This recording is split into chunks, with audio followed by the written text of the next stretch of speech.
Fala aí, Gil. Boa noite. Estão ouvindo? Eu vou ouvir a gravação. Fala com isso, não estou ouvindo. Estou ouvindo já. Oi, boa noite.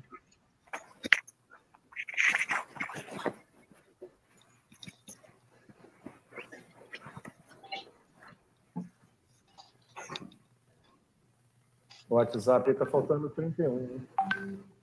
O pessoal foi de fora de BH. Ok. Tá certinho, Deus. Estamos prontos aí, na hora que quiser. Tem um diretor já. Quantos? 11.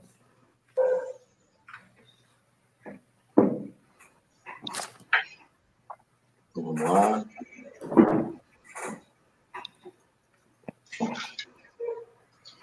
Olá, pessoal. Boa noite a todos. Agradecemos a presença de todos. Vamos começar a nossa transmissão, então, na live. Primeiro, a gente queria deixar uma mensagem quanto ao controle dos nossos ambientes.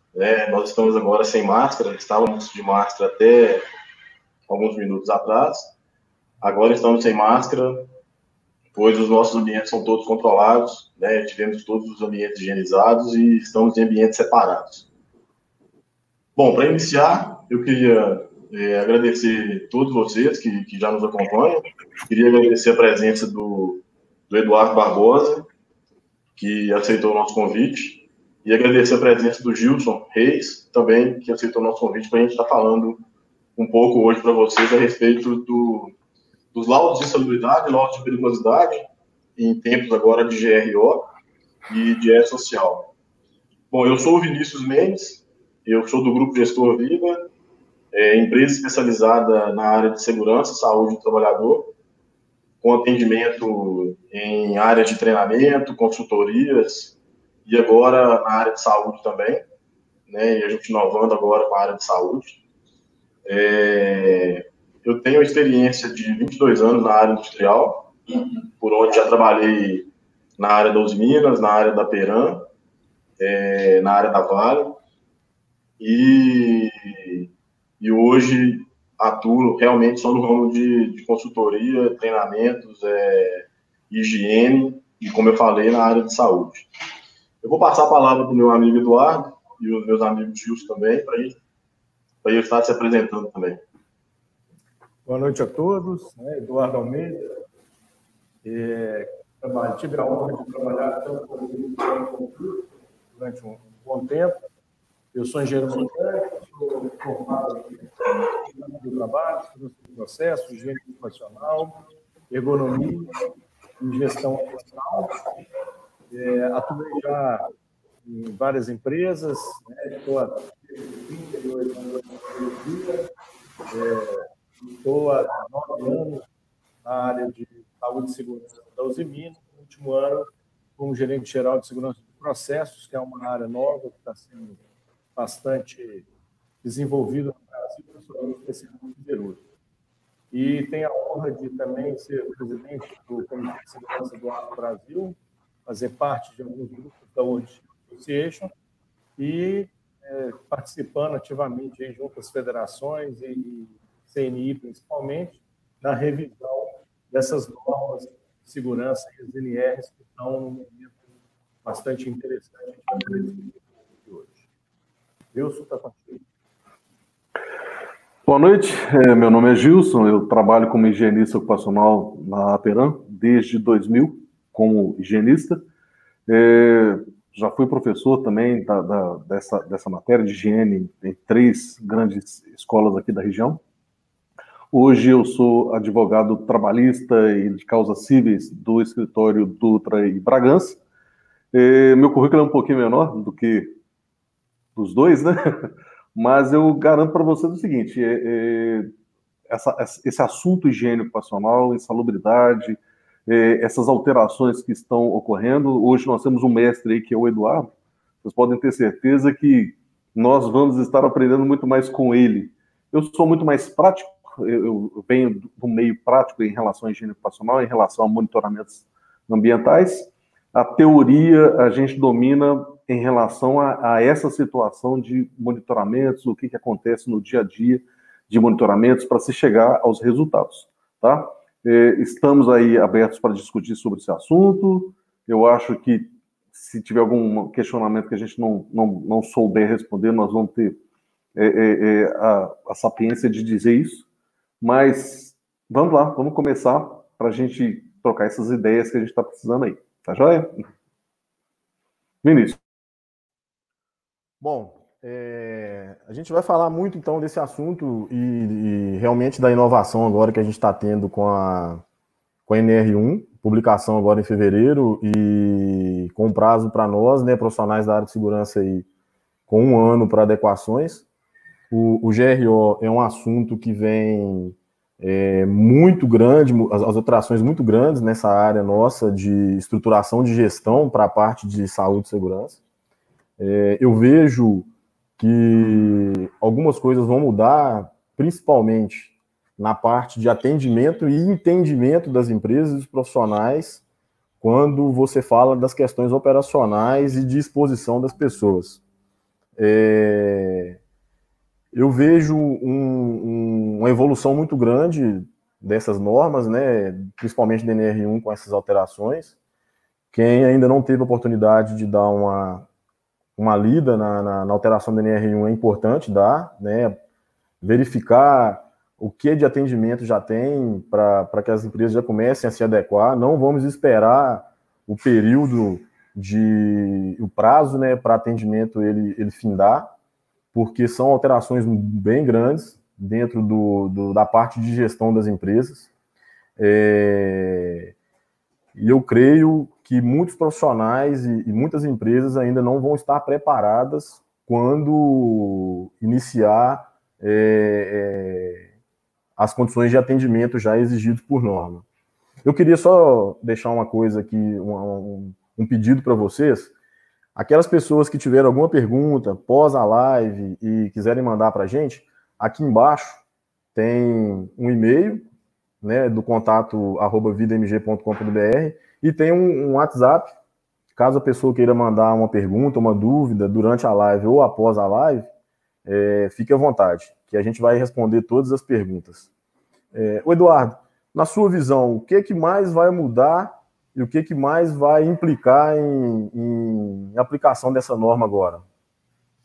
Pois bem, ótima pergunta, Vinícius. É muito interessante, né? A vida inteira eu sempre desejei ver o Brasil evoluindo em saúde e segurança de uma forma mais produtiva. O que eu quero dizer com isso?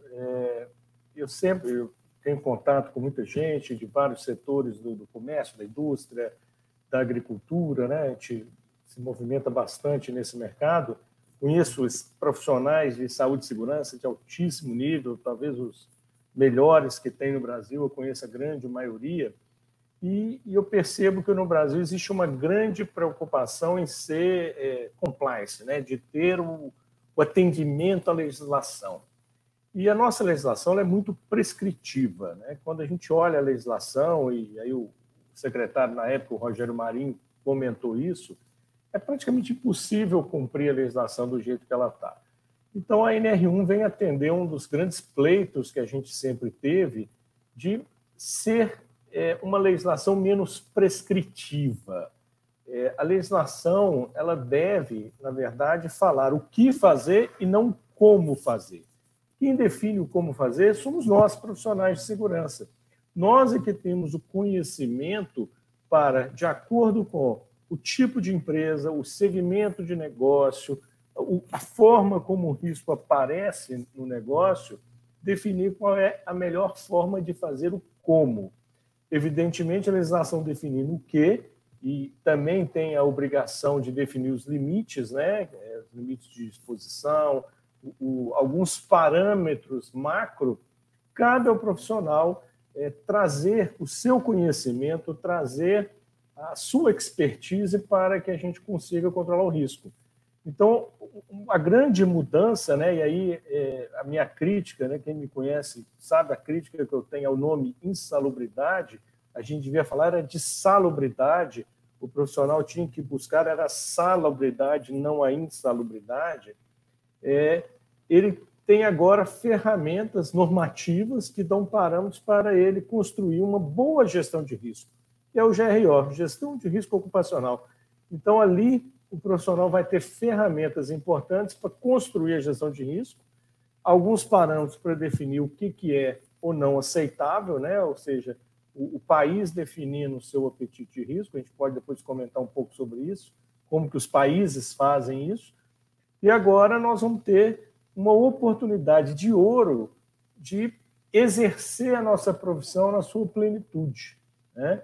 Então, trazer todo o conhecimento está à vontade aí, né, gente? Na internet hoje a gente consegue cada coisa maravilhosa. Agora, é trazer isso e trazer isso para a prática. Então, acho que a grande mudança é essa.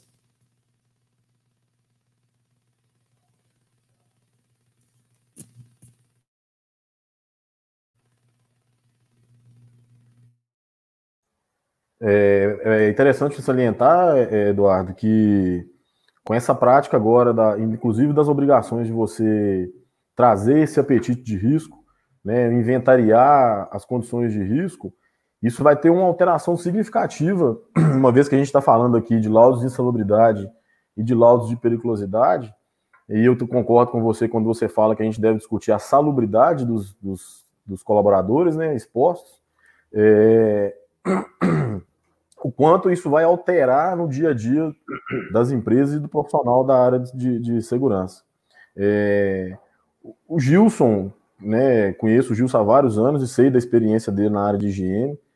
Qual que é a sua visão hoje, Gilson, para o patamar diferente que a gente vai ter nessas alterações aí que o GRO vai trazer? Vocês estão me ouvindo? Estou captando. Sim, ok. É o que eu estava comentando. Existem algumas coisas que me chamaram a atenção no GRO, que, se a gente parar para pensar, realmente elas não são coisas novas, mas são coisas que foram melhor descritas. Por exemplo, a gente sempre chegava no final do ano, ou durante um período do ano que você considerava 12 meses sequenciais, para fazer um documento base, para fazer uma avaliação global. E o GRO, ele trouxe algumas definições, por exemplo, de fazer um inventário de mudanças, inventário de resultados, inventário de situações de controle, inventários que generalizam o processo todo de movimentações, e que é uma coisa que eles mencionam, inclusive, o próprio PDCA. Ou seja, é uma coisa que se movimenta. Você não tem um período para fazer isso, apesar que também ele até menciona que eu devo sempre atualizar ou verificar se está tudo ok de 2 em 2 anos, ou de 3 em 3 anos, dependendo se você tem um sistema de gestão tipo a ISO. Mas o que mais chamou atenção é essa forma de dizer. Eu tenho um sistema de gestão onde eu vou ter um inventário. Esse inventário ele tem um prazo de ser guardado de 20 ou 30 anos, e é uma situação para quando você vê essa movimentação, fala um pouquinho como advogado, você vai buscar aquilo. Aquilo é o controle do processo. Então, se você está fazendo uma gestão boa, utilizando um PGR, ali vão estar os controles. Então, essa definição eu achei legal, eu achei interessante, eu achei que foi inteligente essa definição, esse formato de definição. Eu já estava pensando como é que você vai fazer um inventário. E ele entra em detalhes que, quando você lia a norma regulamentadora que gerenciava o PPRA, você não conseguia enxergar isso. Você pensava em, vamos fazer uma avaliação global. Como é que funciona a avaliação global? Não tinha um formato bem definido. E agora ele deu alguns conceitos dentro dessa nova norma regulamentadora que, pelo menos, elas parametrizaram o processo melhor. É o meu pensamento. Então, eu vejo essas alterações na NR1 de forma positiva. Eu vejo que foi uma evolução realmente que mexeu num processo inteiro de gestão ambiental, higiene ocupacional. Bem melhor, bem mais detalhada, bem mais inteligente do que o processo que até então existia. Tá? Ok? Ok, Eduardo? Concorda comigo?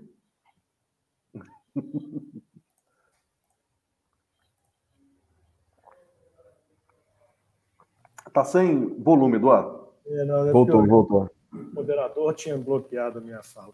Mas você está correto, Gilson, e só complementando a sua fala, né, o GRO ele ampliou. Ele saiu do lugar comum do PPRA, que era físico, químico e biológico, e trouxe todos os riscos ocupacionais para dentro da gestão.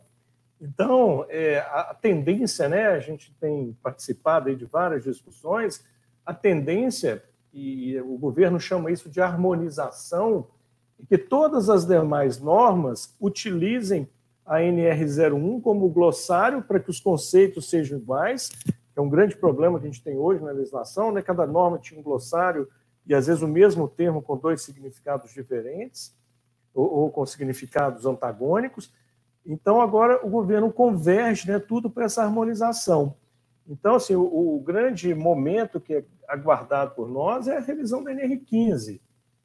Outro ponto extremamente relevante, que foi fundamental na NR1, é separar claramente o que era a antiga NR9, né, e que está agora no GRO, que está associada à prevenção, ou seja, a NR9 vai dar as diretrizes de prevenção dos agentes físico, químico e biológico. Mas o GRO, ele separa NR9 para prevenção, NR15 para indenização, que são as questões afetas à insalubridade. E pode ser, e provavelmente, na discussão haverá parâmetros diferentes, né? Então, para prevenção eu tenho um parâmetro X, para indenização eu tenho um parâmetro um pouco maior, e quem está acima do parâmetro da indenização, que é o que a gente chamaria de ambiente insalubre, tem que se enquadrar. Eu tinha comentado que falaria um pouco sobre como que isso funciona lá fora. Eu tive a oportunidade de participar de um estudo muito interessante de como se estabelece limites de exposição ocupacional, os famosos limites de tolerância, e com o pessoal do Reino Unido, da Escócia. E dois pontos que são muito interessantes, que cabe a nós, profissionais e brasileiros, refletir. Primeira coisa é quando você vai explicar para os caras lá de fora o que é insalubridade. Pô, é muito difícil. Os caras não entendem o que é o conceito de insalubridade. Eu falo, mas como assim? Então, lá você pode trabalhar acima do limite e você paga o cara por causa disso? A gente perde, assim, nesse trabalho lá, a gente perdeu umas 2 reuniões de 4 horas explicando para os caras o que é insalubridade e aposentadoria especial. Os caras não entendem. Depois que a gente explica para os caras que esse conceito, mas é isso mesmo? Aí a gente começa a discutir e mostrar as nossas necessidades. Lá na Europa, né, por exemplo, quando vai se definir um limite de tolerância, e quem quiser, eu tenho algum material bastante interessante sobre isso, tem um trabalho desses escoceses, o que os caras fazem? Eles montam um grupo técnico, né, que define o critério técnico para um determinado agente. Vamos pegar lá um agente aí, sei lá, monóxido de carbono. Então, os caras juntam um grupo técnico de expert, pessoa que conhece mais do assunto, estuda muito, pega trabalho do mundo inteiro e chega à conclusão, no monóxido de carbono, o limite técnico, científico é tal. Excelente, muito bom. Agora, e a questão socioeconômica desse limite? Como é que o país encara se puser esse limite técnico? É tranquilo? Eles têm um parâmetro lá, por exemplo, que em 10 anos, 90% das empresas do país têm que conseguir atender aquele limite. Então, o limite social, econômico, ele pode ser diferente do limite técnico se o país entender que precisa de um tempo para se adaptar. Alguns exemplos interessantes, por exemplo, vamos pegar o benzeno, que é um cancerígeno, né? Um caso bastante crítico. Você pega a CGIH, que é um órgão técnico, né? E lá você tem que o limite na CGH é 0,5. Mas você vai no governo americano, na OSHA, o limite é 1. Mesma coisa acontece na Europa, o limite é 1. Por que que o limite oficial é diferente? O 0,5 é prevenção. O 1 seria o nosso insalubridade, que lá eles encaram dessa forma. Então, nós temos que mudar esse mindset, né? E agora trazendo para o GRO, não só o físico, químico e biológico, mas o mecânico, o elétrico. Aí, quando a gente fala de periculosidade para combustíveis, para inflamáveis, para eletricidade, isso tudo vai estar no GRO. Quem vai enxergar todos esses riscos e definir esses limites são lá os critérios que foram definidos no GRO. Então, isso que você falou é verdade, né? O GRO é bem mais inteligente, bem mais... exatamente porque ele é diretivo e não prescritivo. O PPRA foi uma tentativa no passado de fazer isso, mas as pessoas, nós profissionais, não entendemos bem, né? É raro você achar um PPRA bem feito, que tem uma análise global bem feita.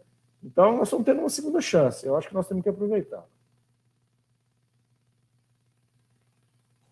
E o interessante disso tudo que você está comentando, Eduardo, a gente vai na descrição, por exemplo, da NR1, e o item 1532, ele é detalhista nisso aí. Ele vai desde evitar o risco, acabou aquele negócio do PPRA, que você tem que planejar, você tem que antecipar. Não, ele já primeiro item dele na NR1 sobre o GRO é que você tem que evitar o risco ocupacional. E depois ele descreve ainda que você tem que classificar o risco ocupacional avaliado e indicar qual que é o nível desse risco que você está colocando as pessoas em exposição. Então, as alterações elas vêm realmente de forma prescritiva para que as empresas se adequem. Aqui tem um ponto de atenção muito interessante, tá, Vinícius? E Gilson, que a gente pode pôr na discussão. O primeiro é o seguinte, a gente tem que tomar cuidado porque lá na NR3 o governo definiu o limite de risco dele, ele definiu o apetite de risco na hora que ele colocou aquela tabela de risco na NR3. Eu tenho severas críticas à NR3, foi um retalho mal cortado de uma norma neozelandesa que tinha objetivo de fiscalização e nós trouxemos e fizemos ela como embargo. A gente pode discutir um dia isso, dar uma boa discussão, né? Mas ali o governo definiu o limite de risco. E na NR1, ele deixou a cargo do empregador definir o seu apetite de risco, evidentemente respeitando os limites que tiverem na NR5, na NR15 e na NR9 como prevenção, que ali são limites definidos institucionalmente. Mas qual que é o ponto de atenção que eu chamo? É a questão da responsabilização. Ok, eu defini minha classificação de riscos e tudo aqui é risco baixo. Eu não tenho risco alto, eu não tenho que fazer nada, estou tranquilo, aí eu tenho um acidente fatal. Então, eu vou ser cobrado, eu vou ter uma responsabilidade, o profissional de segurança que definiu aquela matriz junto comigo, que assinou assinatura, né, responsável técnico por aquilo, começa a ter uma carga de responsabilidade, e se a gente não acredita que isso está mudando, a gente pode olhar casos recentes aí, 250 homicídios dolosos lá em Brumadinho, né? Mariano, o processo começou a andar, vários estados já têm delegacia de lesões corporais associadas a acidente do trabalho, Rio de Janeiro tem uma legislação já diferenciada para isso. Então, nós temos que começar a entender que o momento é de mudança. Que o momento, a NR01 está dando uma oportunidade de ouro para nós, profissionais de segurança, mudarmos a nossa mentalidade e influenciar positivamente as empresas a não preocuparem mais em cumprir a legislação, aqui que ela era extremamente prescritiva, mas sim com a visão de reduzir risco, que é o que o Gilson comentou, que era muito bacana na NR9 e que ficou mais inteligente agora.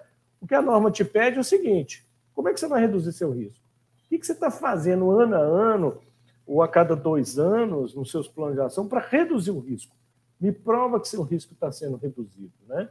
Então, realmente, esse é um ponto de atenção e eu acho que vale um dia a gente dar uma estudada e discutir a NR3. A NR3 tem armadilhas importantes que a gente estar muito atento.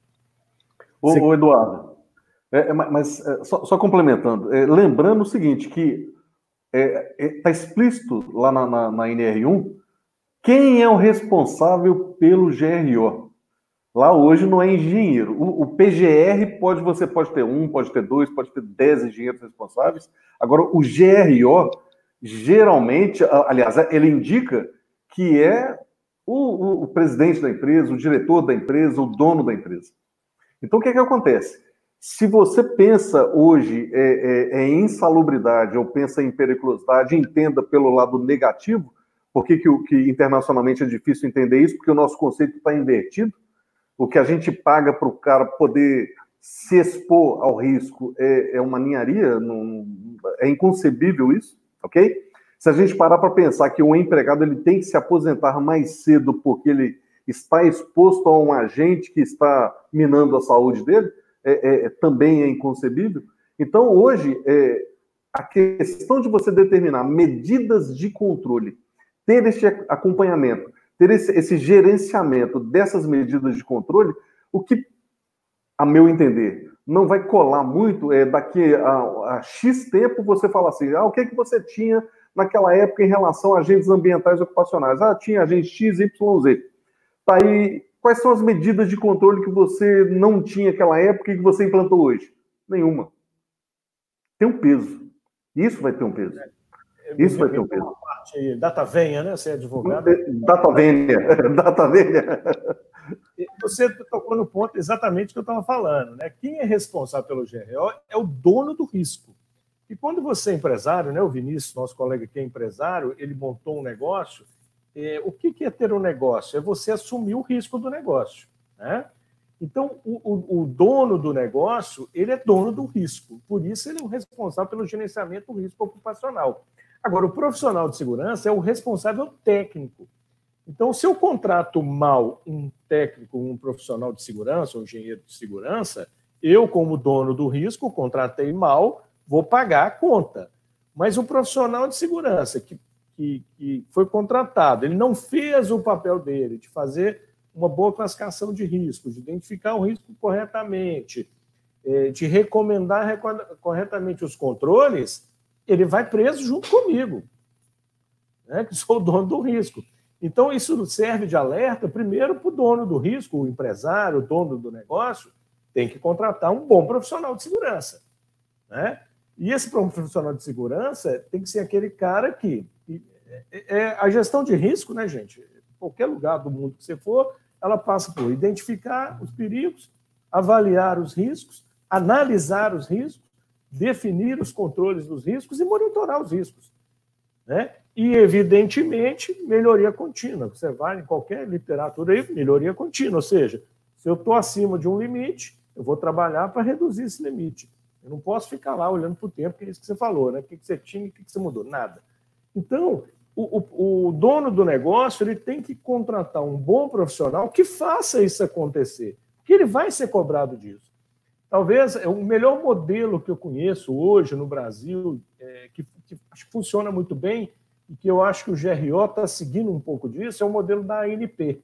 Não sei se tem algum colega que está assistindo a nossa live que seja da área de petróleo e gás, mas a ANP ela tem normativas, diretrizes bastante interessantes nesse aspecto. Dão diretrizes, e aí, eu tenho muito colega nessa área, né? Os caras contam as histórias assim, vai o cara da ANP lá auditar o processo de segurança, fala assim, me dá a sua matriz de risco.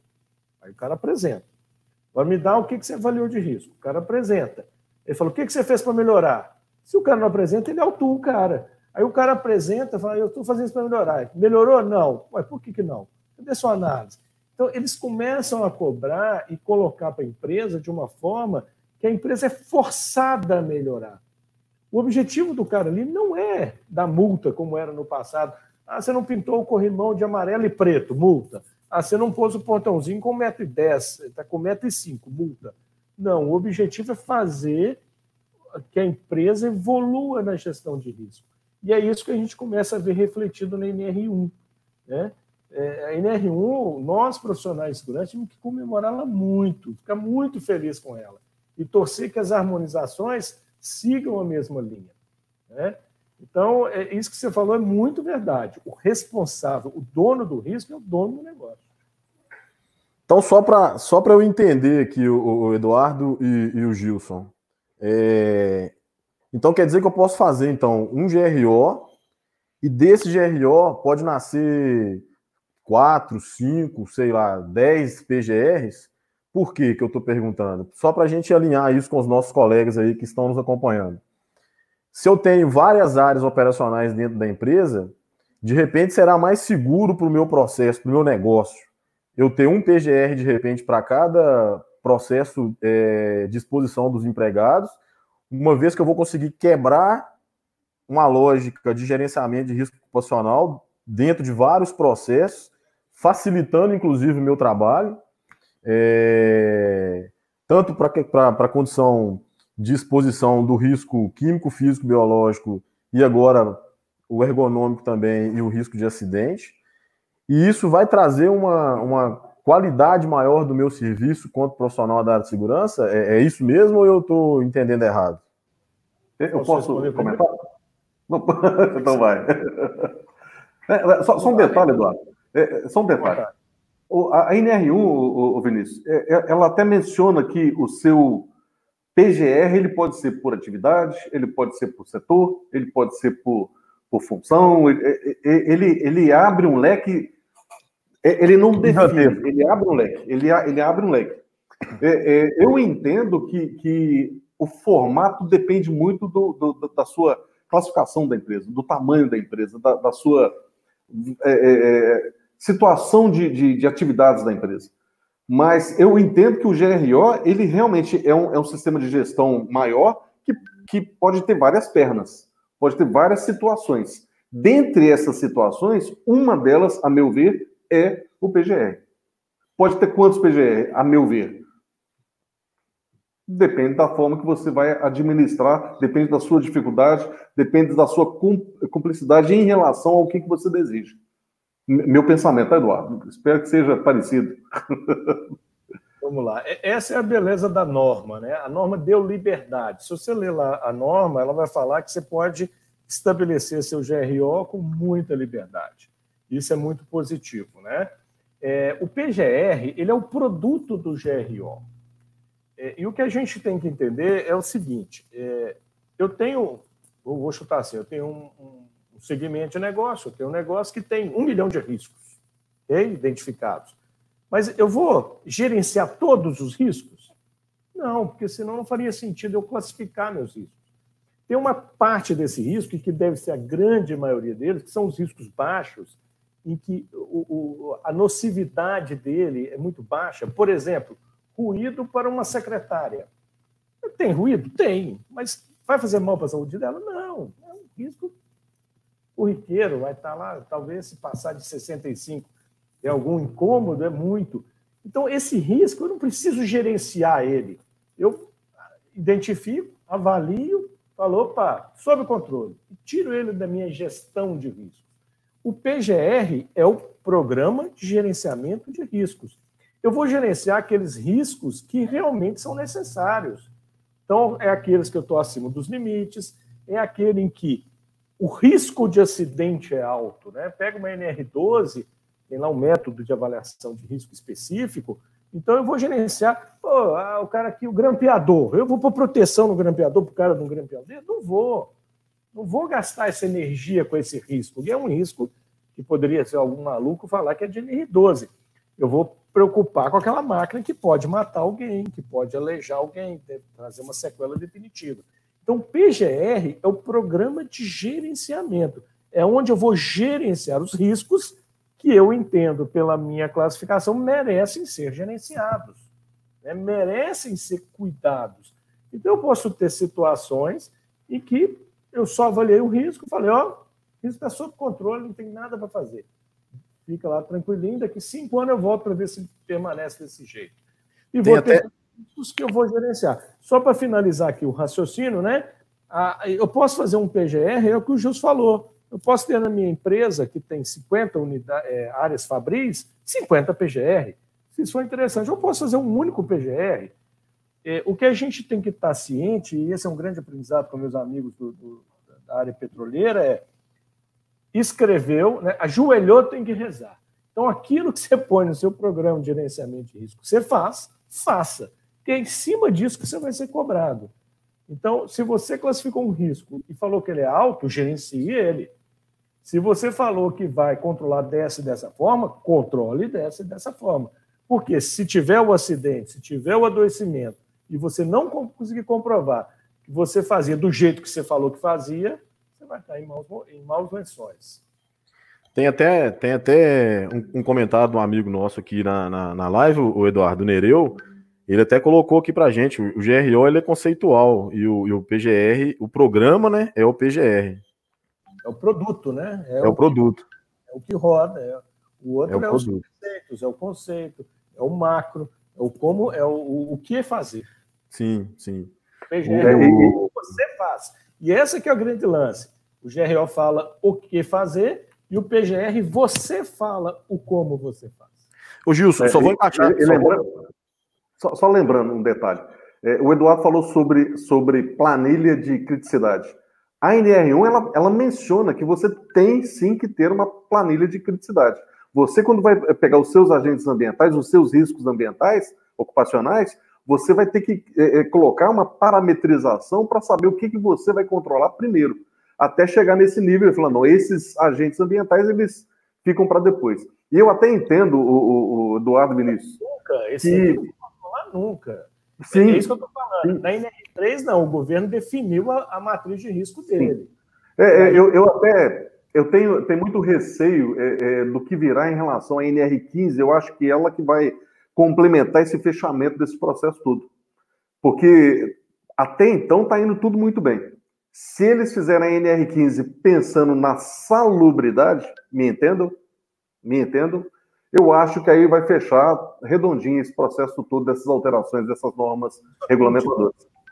Eles quem, cara pálida? É nós.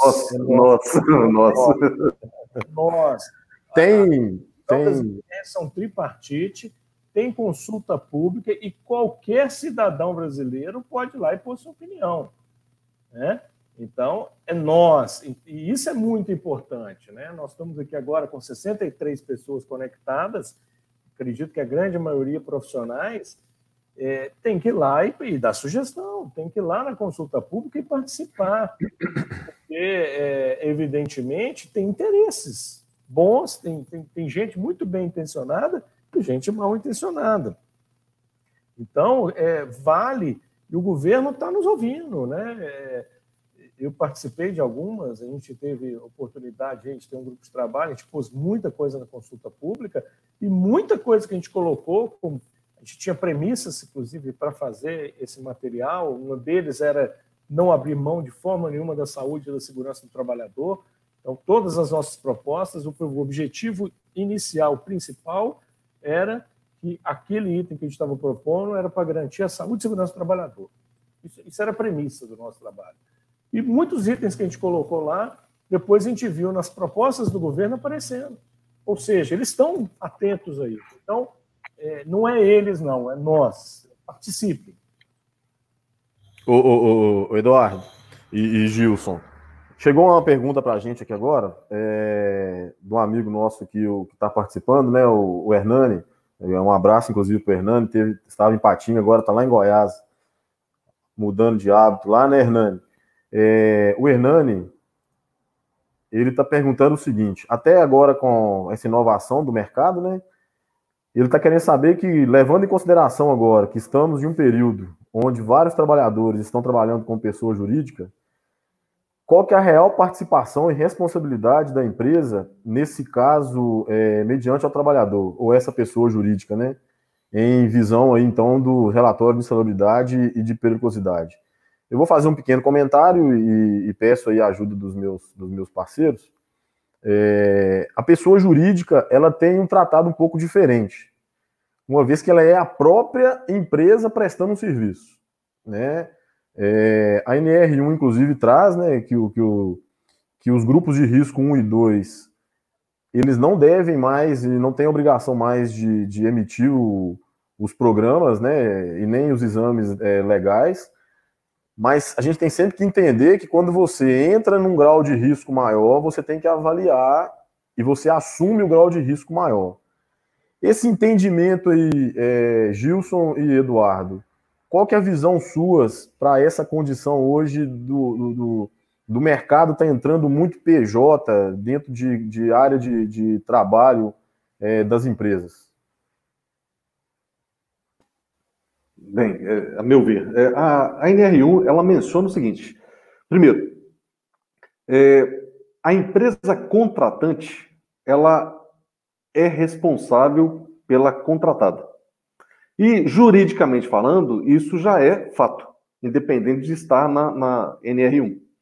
Quando essa classificação de risco, para mim, tem que ter cuidado com isso.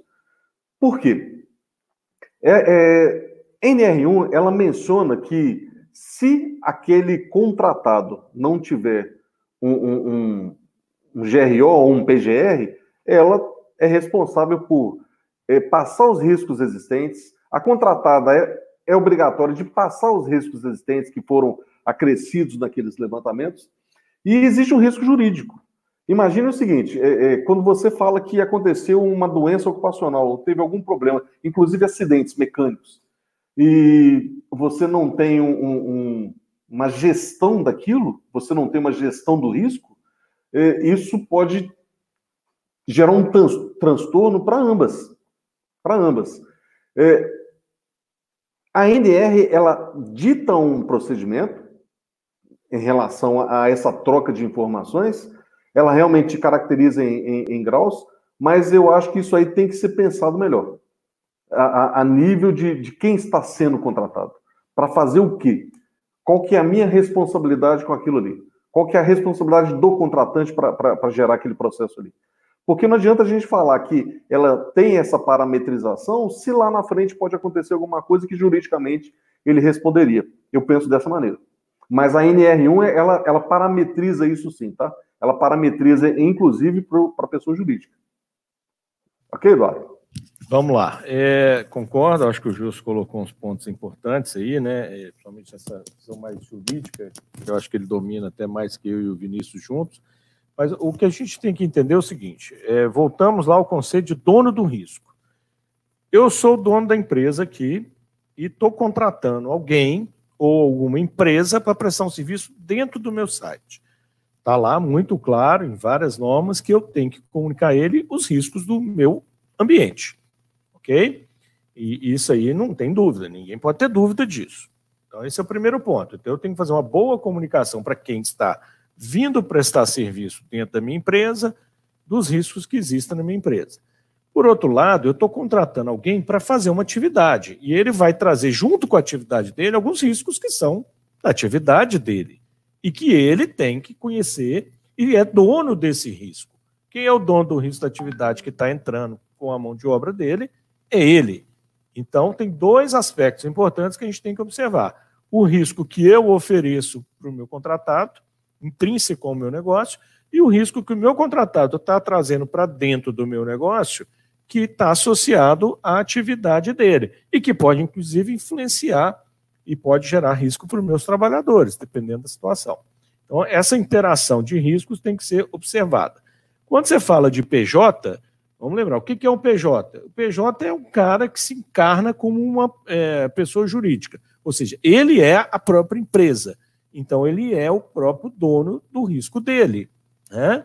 Então ele tem que gerenciar o risco dele, ele tem que tomar conta do risco dele, ele tem que ser informado do contratante do risco da onde ele está entrando e o risco que ele mesmo gera, ele tem que tomar conta.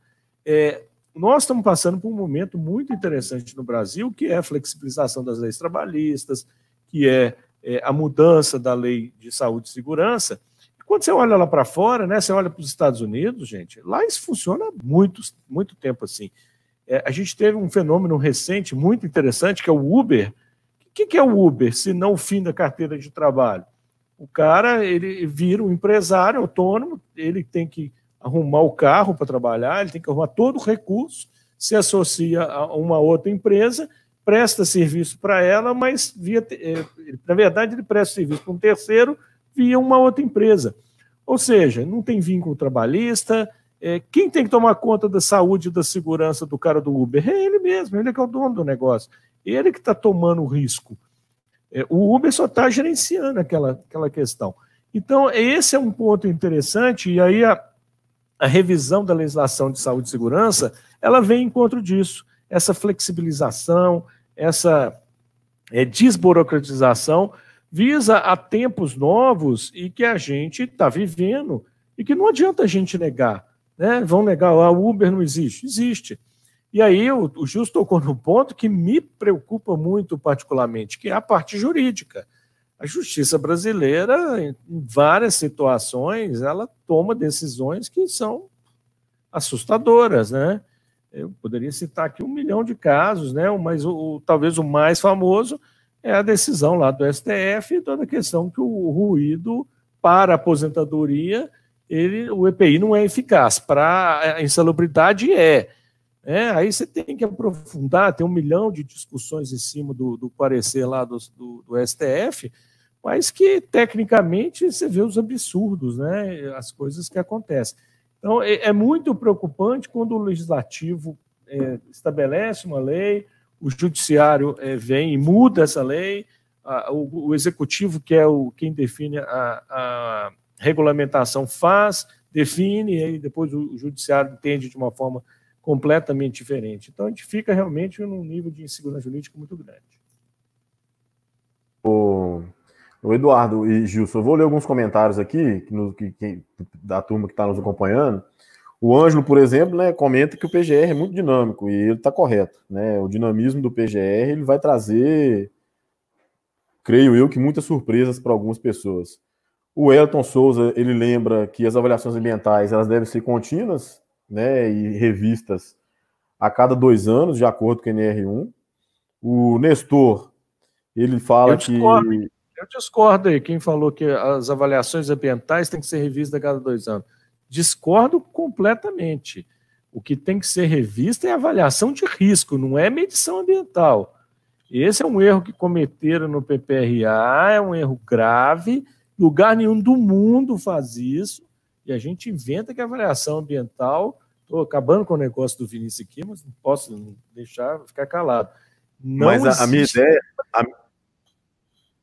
ideia, Eduardo, de ler as perguntas, né, e o comentário dos nossos colegas é para fazer isso mesmo. Porque quando eu vi aqui a lista, é interessante, e o Elton é um companheiro nosso aí de vários anos.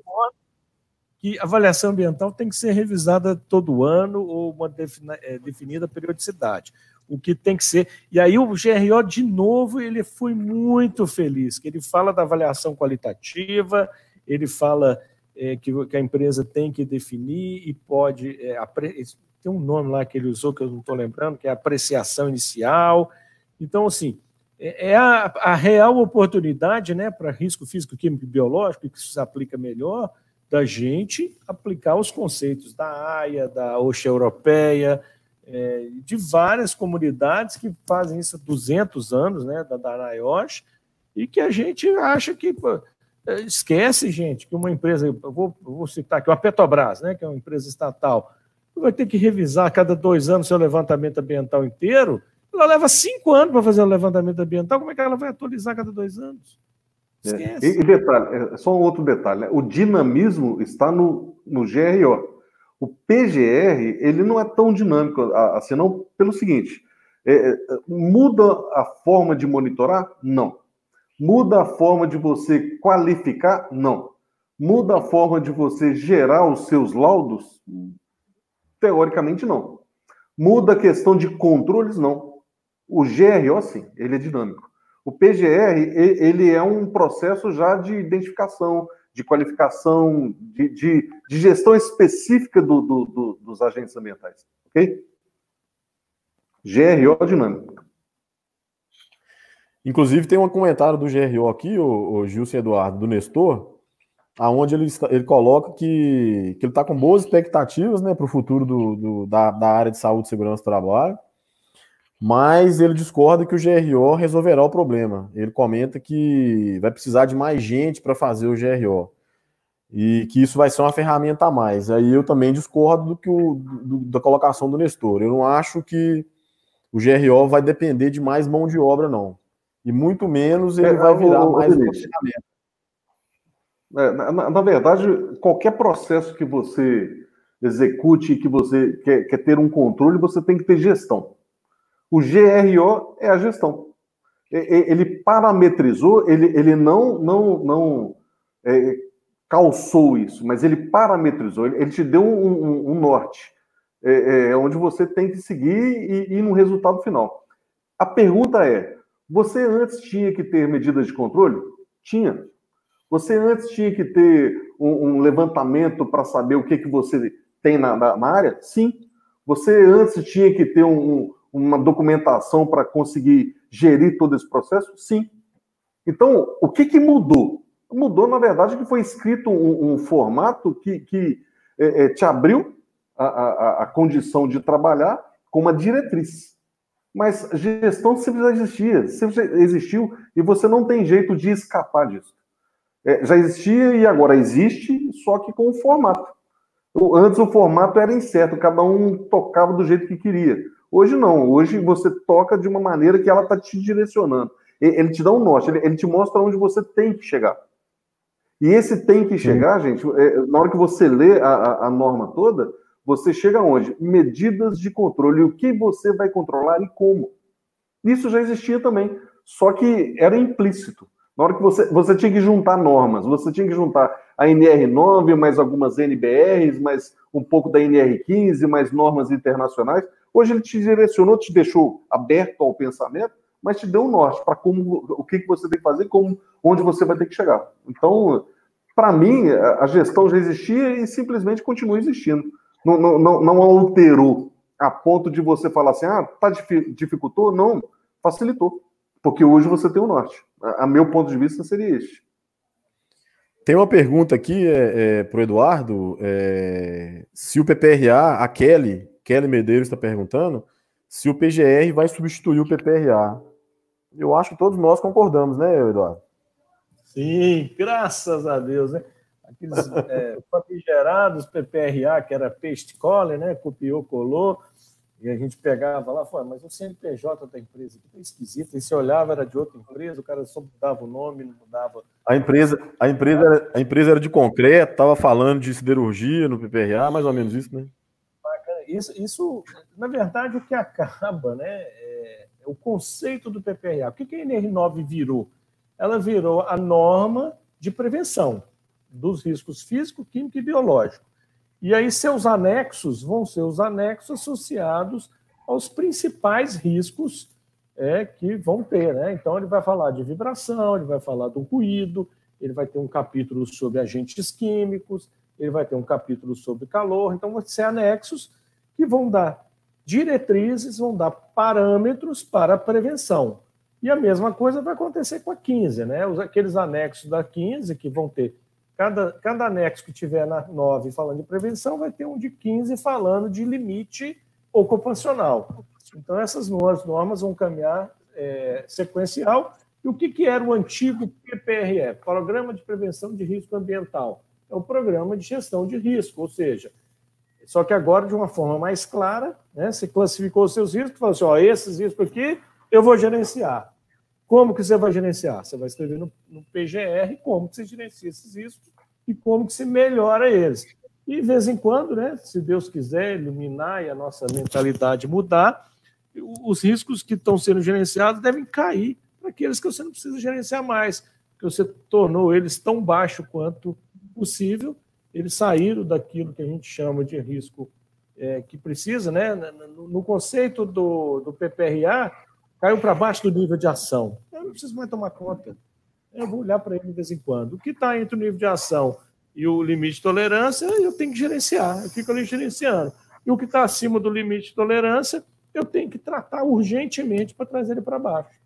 Então, o interessante disso, Vinícius, é o detalhe, que quando a gente fazia auditorias do PPRA de terceiros, várias e várias vezes a gente encontrava um PPRA com o nome de uma empresa, ia numa outra empresa com o nome da mesma empresa, ia numa outra empresa com o nome da primeira empresa, ou seja, era literalmente um copiar-colar. Hoje isso é impossível. É impossível. Por quê? Porque você vai ter que gerir os seus riscos. Você vai ter que controlar os seus riscos. E o detalhe do documento é justamente estes controles, é este inventário. Então, se você pode até copiar, mas você vai estar copiando uma coisa que pode ser muito pior para a sua empresa. Eu acredito que essa fábrica de levantamentos ambientais que existe, onde a pessoa consegue fazer o levantamento ambiental e fechar um PPRA com 2 dias, isso é impossível. Isso é impossível. Isso vai acabar. Isso acabou. Isso acabou. Se você ainda copiar coisa boa, bacana, né? Porque o cara está fazendo um controle ambiental ali, o controle do risco é muito bom. Vai lá e copia o controle de risco, show de bola. O que a gente via não era isso, né? O cara copiava o documento faz gestão de risco. O outro ponto importante disso que o Justo falou é isso. O documento, gente, ele não serve para nada. O documento serve para o advogado lá no futuro te processar ou não. O que interessa é a gestão do risco. Eu estou realmente... E aí, vamos trazer para a nossa consciência. Nós somos profissionais de saúde e segurança. Nosso objetivo, gente, não pode ser outro que não seja o evitar o acidente e a doença do trabalho. Fazer um PPRA, será que isso resolve? Não, o que importa é o que eu estou aplicando na prática, o que eu realmente estou impactando ali na ponta, lá no controle do risco. O Eduardo Gilson, eu queria só fazer uma retratação aqui. O Elton, na verdade, ele comentou com a gente que a revisão tem que ser feita não na parte de higiene, mas ele realmente comenta da parte de apreciação de risco, lá, da avaliação de risco. E ele até cita, e aí ele está correto, tá, o Elton? Você cita até um item da norma que descreve que você tem que reavaliar a cada 2 anos.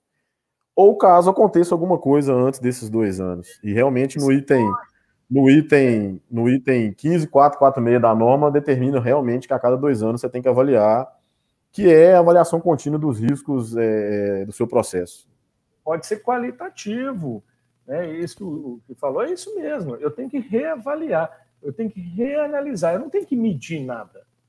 Se não mudou nada, eu vou lá medir, vai ter o mesmo resultado, gente. Se tiver resultado diferente, está estranho, né? O importante a gente usa muito mal a medição, né? Eu já brinquei com muitos profissionais que a gente faz o PPRA e agora provavelmente vamos fazer o PGR, é o contrário. A gente começa medindo. Não, medir, se necessário, é a última coisa que eu deveria fazer. Se a gente encontrar um americano, um europeu e falar o tanto de medição que a gente quer fazer, os caras infartam na hora. Vocês são loucos. Isso é uma coisa que, inclusive, não alterou. Eu acho que um processo de levantamentos ambientais ele começa com uma caracterização básica. Você, às vezes, gasta muito mais tempo em fazer uma avaliação qualitativa do que uma avaliação quantitativa. Agora, é fato. Se você não faz uma avaliação qualitativa do ambiente, da atividade, do que está acontecendo, você não consegue nem monitorar corretamente. Mas aí, Gil, você tocou num ponto que é crucial na nossa discussão aqui e tem a ver com os famosos laudos de insalubridade. A avaliação qualitativa não é presença do agente. Presença do agente chama identificação do perigo. Eu identifiquei, opa, tem ruído aqui, tem poeira aqui. Isso é uma parte. Faz parte da avaliação qualitativa? Sim, é o primeiro passo. Agora, eu tenho que avaliar a quantidade, a forma como essas pessoas se expõem, a concentração. Isso pode prejudicar a saúde do cara que está fazendo atividade? Qualitativamente, não medi nada ainda. Pode. Opa, então antes de medir, eu vou tomar medidas já de controle para evitar aquela doença. Enxergar a atividade, a execução da atividade, como é que funciona, os parâmetros de trabalho, os equipamentos. Isso é uma avaliação qualitativa, né? E geralmente é isso que você falou. Às vezes o pessoal entende que a avaliação qualitativa é uma avaliação dos agentes que são puramente qualitativos. E não. A avaliação qualitativa é você entender o que o empregado faz, onde ele faz, por que ele faz, quando que ele faz, frequência, periodicidade, ciclo, equipamentos, e vai embora. Para você saber, então, aí qual que vai ser a sua estratégia. Isso inclusive, isso que você está falando, lá na IN 77 da Previdência Social, fala que a avaliação qualitativa, ela define, inclusive, os parâmetros mínimos, as diretrizes para fazer uma avaliação qualitativa. E, sinceramente, eu tenho uma dificuldade muito grande de achar alguém fazendo aquilo que está lá na norma. E aí está bem descrito lá, inclusive. Bom, a gente está chegando aqui a 1 hora de live, um assunto muito extenso e passa muito rápido aqui. Tem uma pergunta aqui do nosso amigo Gabriel Aventuras, e aí o Danilo também, ele comenta em cima, com base no que a gente está falando, então, é de responsabilidade da empresa contratante fornecer as avaliações para as empresas contratadas. Isso, inclusive, está na norma, né? No item 158, onde a gente fala da parte de gerenciamento dos riscos ocupacionais, ele comenta, a norma determina que a contratante ela tem que dar o apoio para a contratada, mas que a contratada também ela tem que ter o seu levantamento tanto das atividades quanto das condições de gerenciamento desses riscos. Cuidado com isso, Vinícius, porque o que fala lá, isso está na NR5 de 15 anos atrás. Sim. O contratante tem que informar os riscos ao contratado, ok? E aí o Gilson pode nos ajudar depois na parte jurídica aí, que existe a corresponsabilidade. Eu não posso deixar o cara entrar aqui na minha casa e fazer o que ele quiser. Eu tenho por regras e tem que acompanhar o que ele faz. Agora, o contratado tem a responsabilidade e tem os riscos que ele vai ter que identificar, avaliar e gerenciar. Então, são duas coisas diferentes que a gente tem que tomar muito cuidado. Agora, sim, a responsabilidade, se eu contrato e você é o contratado, existe uma corresponsabilidade importante e nunca vai se desassociar. Endossando isso aí, né? Na verdade, é o seguinte, a contratante, ela tem que falar assim, ó, os agentes que existem na minha empresa são estes. Agora, a sua exposição necessariamente é igual à exposição dos meus empregados? Não. Primeiro detalhe, ok? Segundo detalhe, a contratada, ela também tem que fornecer o mesmo resultado para a contratante. Eu entrei com um solvente para fazer uma limpeza de um tanque. A contratante não tinha esse solvente. E ela entrou com aquele solvente. Até porque é importante você classificar e qualificar isso, porque às vezes ela está entrando com um solvente que a outra não tem, justamente por causa das características dele. É cancerígeno e vai por aí fora. Então, essa troca de informações, a NR1 ela menciona, ela te direciona, e essa responsabilidade e corresponsabilidade existe, e é uma via de duas mãos. Contratante, contratada, contratada, contratante. Ok? E uma coisa muito interessante, e a gente não entrou ainda nesse assunto, e vai durar mais 1h30 de live aí, só na hora que a gente entrar nesse assunto vai durar mais 1h30 de live, pelo menos. A gente está falando aqui de todo o contexto conceitual do GRO, as determinações para fazer o PGR, a gente está discutindo algumas coisas, até do como fazer já o PGR. A Priscila até comentou aqui que ela consegue eliminar os agentes, né, não necessitando de medições quantitativas, através de uma boa caracterização básica, e eu concordo com ela. Visto que o risco, uma vez encontrado, ele está controlado, não justifica eu manter ele numa avaliação quantitativa. E acho que isso aqui nós discutimos, todos nós três concordamos nisso aí. Mas aí vem a seguinte pergunta, e eu acho que muito profissional de segurança e de RH também vão ter muito problema, e contador, e mais um monte de outros profissionais aí no meio. Isso tudo que nós estamos discutindo, e o E-Social? Como que vai ficar isso para o E-Social? Só uma observação, a Priscila sabe disso e colocou muito bem, porque ela foi estagiária do Gilson, por isso que ela sabe disso. É verdade, ela sabe disso também. Sabe, porque ela foi estagiária do Gilson. Você colocou agora a gasolina que faltava na fogueira, né? Aqui eu aprendi uma coisa muito bacana com o E-Social, né? Eu faço parte lá das empresas piloto e foi uma experiência assim fabulosa. E a primeira coisa que eu aprendi, eu ouço essa frase há muitos anos e eu ouvia, mas não dava atenção, e depois que eu consegui trabalhar no E-Social e a gente teve muitas conquistas lá nas empresas pilotos, eu concordo com o cara que fala isso, né? Tem um amigo que fala que o governo pode muito, mas não pode tudo. Por que eu estou falando isso? O governo, quando ele resolveu lançar o E-Social, e tem muita gente que enxerga o E-Social como uma coisa linda, maravilhosa, eu discordo plenamente, mas é ponto de vista. Ele trouxe, né, tem uma lei que determina o E-Social, ele trouxe as premissas para que o E-Social fosse criado. E em um determinado momento, né, a gente estava numa discussão muito ferrenha, porque estava realmente trazendo vários problemas para as empresas. O governo soltou aquela NDE, né, nota descritiva de evolução, que jogou, e assim, eu nunca agradeci tanto o governo por fazer aquilo, né? Aquilo foi a alavanca que a gente precisava para ganhar a discussão.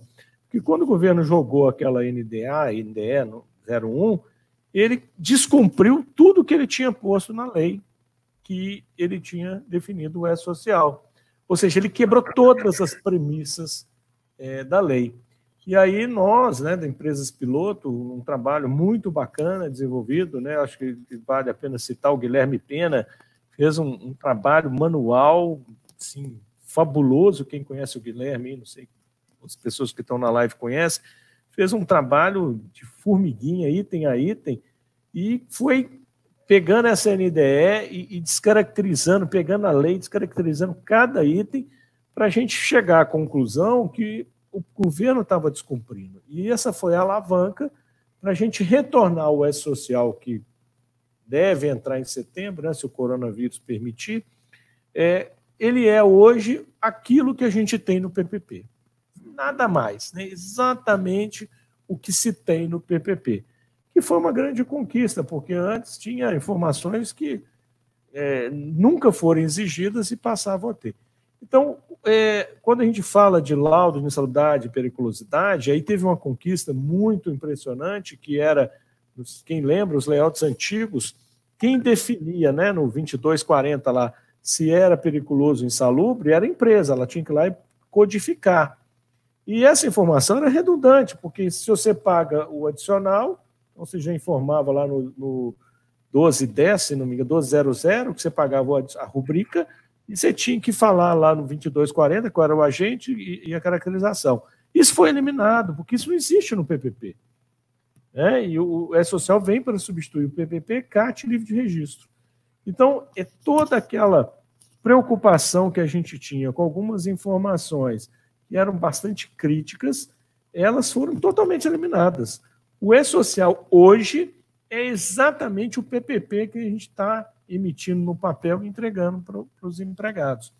E um segundo ponto, que esse é de altíssima preocupação e que o Gilson já até citou algumas vezes, é a NR15, que define alguns parâmetros que são complexos, e aí a gente precisa realmente, principalmente os qualitativos, a gente tem que acabar esse negócio de parâmetro qualitativo no Brasil, que é muito difícil de discutir, já existem parâmetros quantitativos, e a legislação previdenciária, que no PPP está ligada a ela, né, que fala claramente, em algum ponto do 3048, que o EPI é ineficaz e não atenua.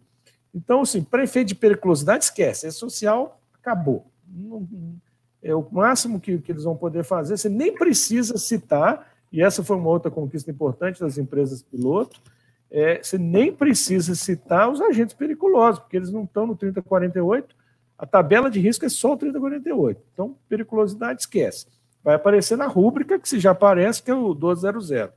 E os agentes insalubres, que também não tem nada a ver com o 3048, esquece. Então, o que vai aparecer lá e que deveria aparecer somente os agentes, e a tabela está sendo revisada para ficar o retrato do 3048. Se o agente, por exemplo, vou pegar um agente que é insalubre que não está no 3048, monóxido de carbono. Nem vai ter na tabela monóxido de carbono. Então, eu quero informar o monóxido de carbono. Meu amigo, não vai ter jeito. Esquece. Não vai ter nem na tabela. Você vai ter que informar como outros agentes. que não tem monóxido de carbono, que não está na 3048. Então, laudo de insalubridade e periculosidade no novo E-Social, que entra em setembro agora, inexiste. Pode ter uma revisão e no futuro entrar? Provavelmente, né? O GRO está sendo desenhado para que no futuro, talvez daqui 1, 2, 3 anos, o famoso inventário de risco que o Gilson falou, caminhe para dentro do E-Social. Fique à vontade para comentar. E quem conhece o Guilherme, elogia ele aí, por favor. Inclusive, Eduardo, eu já ia comentar. A Priscila acabou de pedir aqui uma live sobre E-Social. A Priscila não faz pedido mole, não. Ela está querendo presença do Guilherme. O Guilherme é o cara que mais conhece E-Social na indústria brasileira. Esse é o Guilherme que tem que participar, realmente. O Guilherme é o cara. O problema, Priscila, do Guilherme é a agenda. Não é fácil, não. A gente vai tentar, tá, Priscila? Para a próxima live aí. Para esperar ele depois das 19 horas. Isso. A gente está chegando, então, a 1h10 de live. Eu queria abrir para as pessoas, caso tenham algumas perguntas. Até... Ele está doido para falar alguma coisa social, não, Gilson? Ele adora o E-Social. Advogado? Adoro. A palavra certa é essa aí, adoro. Todo mundo adora o E-Social. Por isso que ele emplacou do jeito que começou. Desde 2011, 2012. Eu acho o seguinte, se o E-Social entrasse como foi a primeira proposta, as empresas iriam fechar.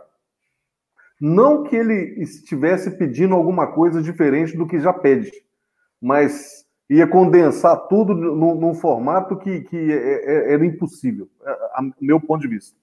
E não teria tanto ganho assim, ok? Verdade.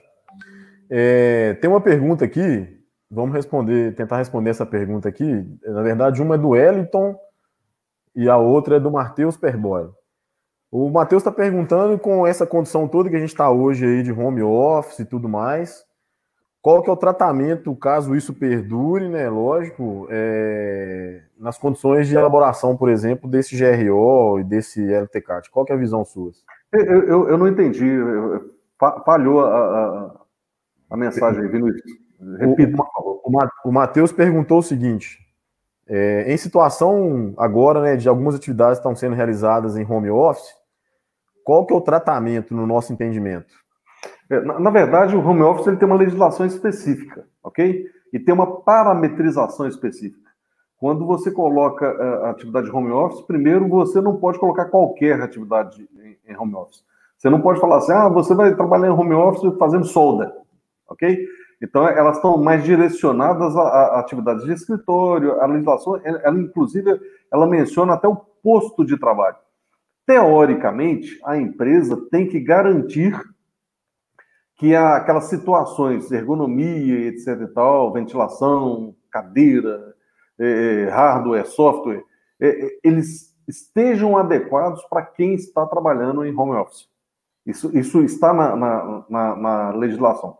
Considerando que nós, o tempo todo falamos sobre GRO, de categorização de riscos mais graves e menos graves, teoricamente, as atividades de home office, tendo este controle da empresa, não entrariam em caracterizações de riscos maiores, ok? Por causa dessa legislação específica. Mas só especificando, de novo, quando a empresa e a legislação própria coloca a atividade em home office, tá doido para falar ali, ela coloca a atividade em home office, a legislação ela menciona que ela tem que ser garantida as características de higiene, de condicionamento de trabalho, mobiliário, isso tem que ser garantido por legislação. Fala, Eduardo. Vamos lá, né, gente? Quando a gente fala em gestão de risco ocupacional, e aí, evidentemente, quando a gente fala em home office, se a minha casa tem risco ocupacional, já tem alguma coisa errada, né? Não se deveria ter nenhum risco em ocupacional em atividades administrativas. exceto alguma questão ergonômica e de organização do trabalho. E é esse que é o ponto que eu acho que deve ser mais trabalhado pelas empresas que interessarem em trabalhar o home office. Então, o que tem que tomar cuidado é com o posto de trabalho nas questões ergonômicas, né? Orientar o empregado e oferecer, em alguns casos, né? É muito novo para a gente, mas, por exemplo, a gente teve que repentinamente trabalhar em home office e, por exemplo, as cadeiras que estavam em uso lá na empresa, o empregado pôde levar para casa para ter uma boa cadeira ergonômica em casa, a título de empréstimo, enquanto durar o home office.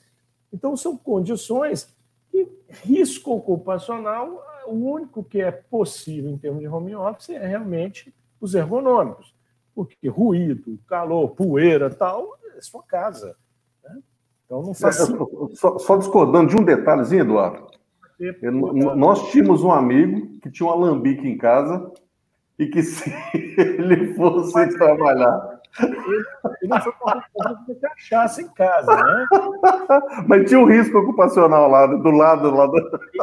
Não é um risco ocupacional, é um risco de um ambiente normal, né? Igual você pode morar do lado de um posto de gasolina, sua casa vai ter benzeno. Agora, eu vou lá caracterizar no home office que o cara cheira benzeno que tem um posto de gasolina do lado da casa dele. Não faz o menor sentido isso, né? Então, se você tem um alambique, inclusive se você tiver na hora do seu trabalho, home office, fazendo pinga, você está errado, né? Está fugindo do contexto. Mas o que eu quero trazer é isso. Então, realmente, os problemas ergonômicos, e aí eu estou em home office já há 60 dias, o empregado em home office ele tem que ter alguma liberdade, alguma flexibilidade para ele ter o controle desse risco também. Né? Porque a gente coloca o trabalhador como um coitadinho. Mas, se você está em home office, você tem que ter alguma autonomia para controlar a sua agenda. Eu, particularmente, uma das coisas que eu senti muito no home office foi que, quando você está no presencial, você, entre uma reunião e outra, você levanta, você se desloca. E no home office isso às vezes não acontece, né? Uma reunião acaba, tu começa, Então, a minha equipe toda está em home office. A gente definiu o horário de início de terno, o horário de almoço.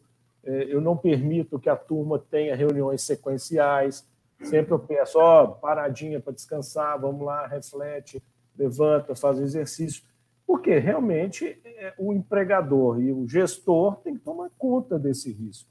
Agora, o empregado também tem que fazer a sua parte, né? O cara quer trabalhar, não quer sofrer, não pode acontecer isso. Então, a empresa tem que orientar, tem que dar as regras, algumas regras básicas, horários, definir horários. Tem empresa aí que está limitando, por exemplo, você não consegue usar o computador depois do horário definido.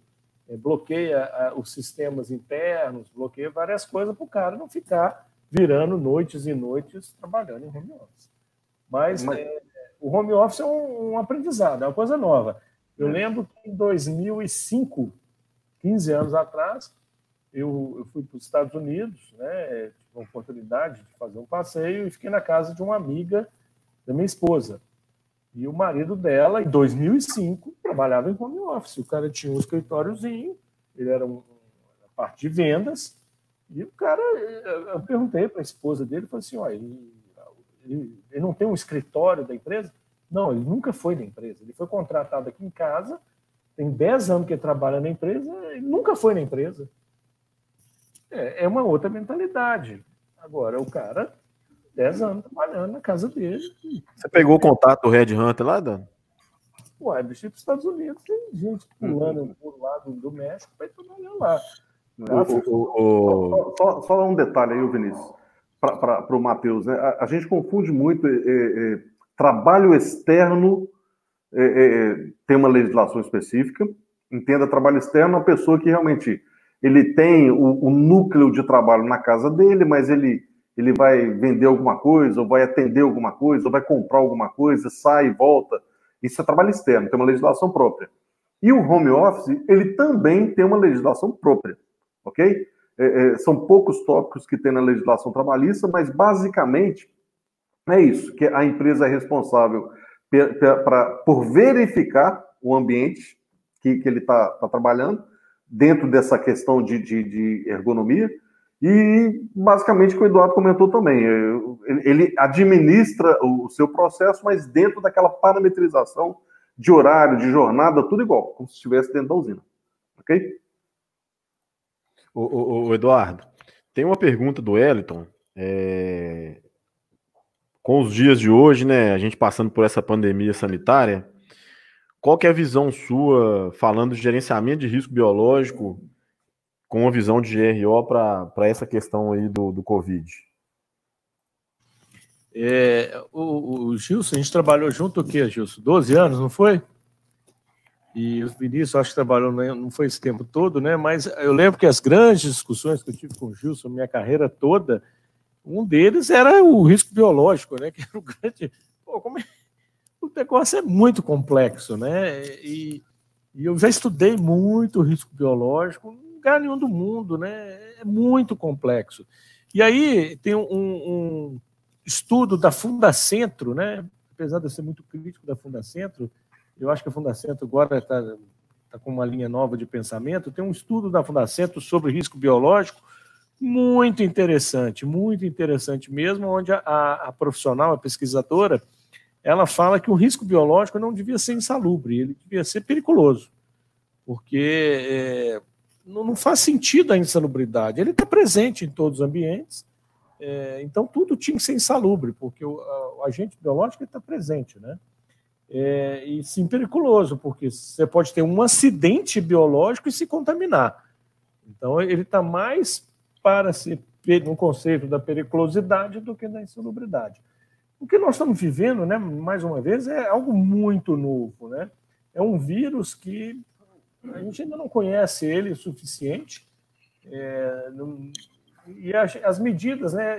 Por exemplo, eu estou com a máscara aqui, né? A gente não está usando agora porque o ambiente está bastante controlado, foi tudo higienizado, mas na hora que terminar a live aqui nós vamos pôr a máscara.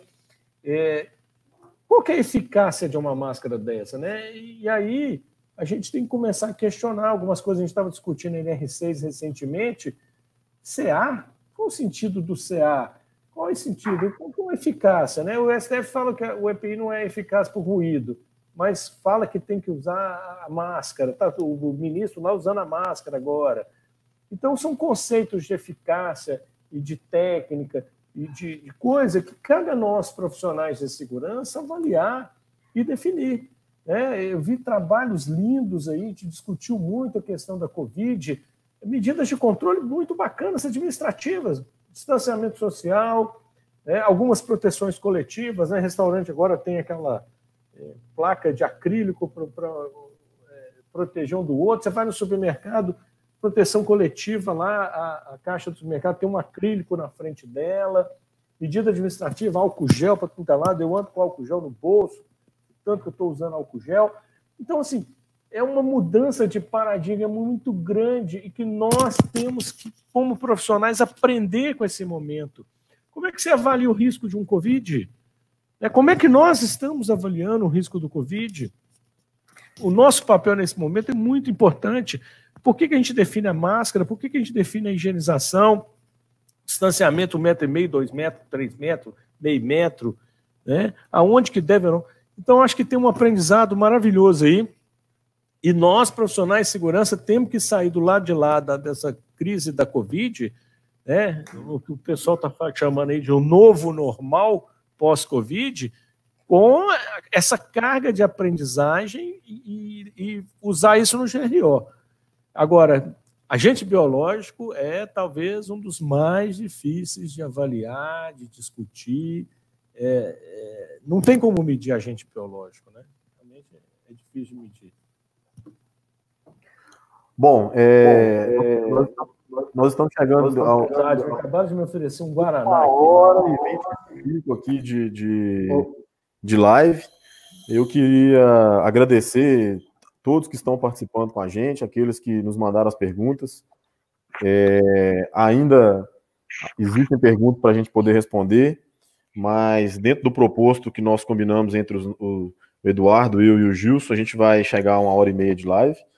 Eu queria pedir para vocês que mandem perguntas, caso ainda ficou alguma sem resposta, usem o WhatsApp, ou então podem usar o e-mail que está aqui abaixo aí na nossa tela. Eu queria passar a palavra para os dois agora para as considerações finais e desde já agradecer com um abraço muito fraterno, né? A gente não pode abraçar mais agora.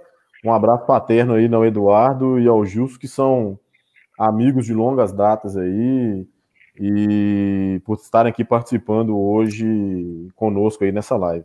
Então eu queria passar a palavra aí primeiro para o Gilson, depois para o Eduardo, para as considerações finais. Lógico, porque ladies first, né? Primeiras damas eu não podia. Eu perco amigo, mas não posso perder a piada, né? Tá, neste caso, eu vou deixar para o Eduardo, então, começar. Vai lá, Eduardo. Ladies first, please. Eduardo não quis.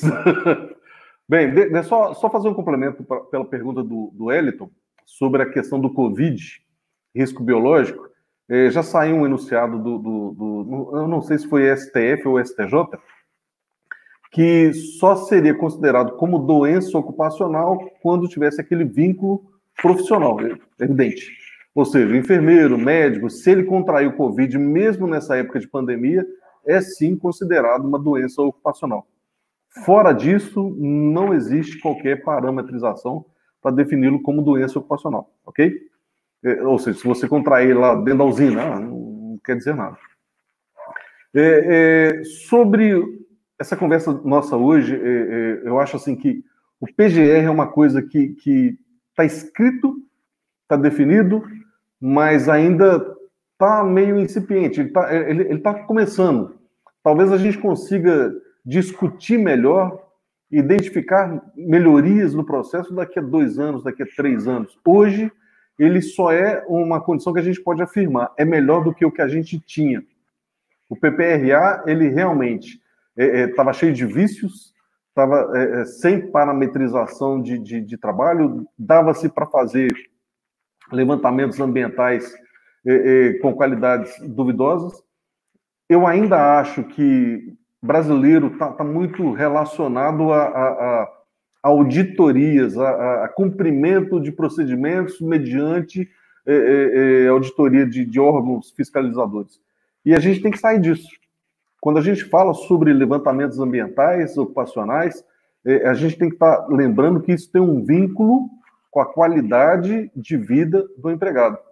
A gente não pode conceber que o empregado possa aposentar mais cedo porque ele vai morrer mais cedo. A gente não pode conceber que o risco periculoso ele tem que ser pago porque o cara está correndo risco de vida.